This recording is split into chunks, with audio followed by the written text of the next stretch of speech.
रामायण में सभी राक्षसों का वध हुआ था, लेकिन सुपर्णखा का वध नहीं हुआ था। उसकी नाक और कान काटकर उसे छोड़ दिया गया था। वो कपड़े से अपने चेहरे को छुपाकर रहा करती थी। रावण के मर जाने के बाद वो अपने पति के साथ शुक्राचार्य के पास गई और जंगल में उनके आश्रम में रहने लगी। राक्षसों का वंश खत्म ना हो, इसीलिए शुक्राचार्य ने शिव जी की आराधना की। शिव जी ने अपना स्वरूप शिवलिंग शुक्राचार्य को देकर कहा कि जिस दिन कोई वैष्णव इस पर गंगा जल चढ़ा देगा, उस दिन राक्षसों का नाश हो जाएगा।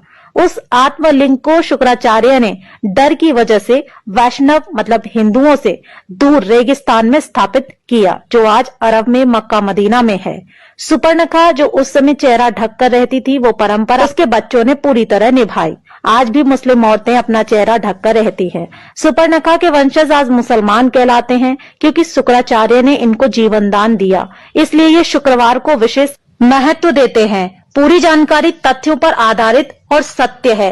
आगे देखिए दोस्तों, अब जानते हैं कि इस्लाम कैसे पैदा हुआ। असल में दोस्तों, इस्लाम कोई धर्म नहीं है, वो एक मजहबी दिनचर्या है। मजहब का मतलब होता है अपने कबीलों के गिरोह को बढ़ाते चले जाना। ये बात सभी जानते हैं कि मोहम्मद मूल रूप से अरब का बासी था। अरब देशों में सिर्फ रेगिस्तान ही पाए जाते हैं, वहाँ जंगल नहीं है, पेड़ भी नहीं है, इसलिए वहाँ मरने के बाद जलाने के लिए लकड़ी न होने के कारण जमीन में दफन कर दिया जाता है। रेगिस्तान में हरियाली नहीं होती, ऐसे में रेगिस्तान में हरा चटक रंग देखकर इंसान चला आता है, जो कि सूचक का काम करता है। अरब देशों में लोग रेगिस्तान में तेज धूप में सफर किया करते थे, इसीलिए वहाँ के लोग सिर को ढकने के लिए टोपी पहनने लगे, जिससे कि लोग बीमार ना पड़े।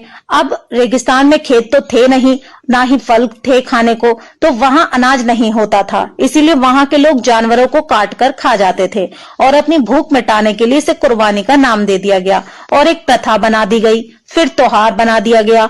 रेगिस्तान में पानी की बहुत कमी रहती थी, इसीलिए लिंग यानी मूत्र मार्ग साफ करने में पानी बर्बाद ना हो जाए, इसीलिए वहाँ के लोग यानी इस मजहब के लोग अपना खतना करने लगे।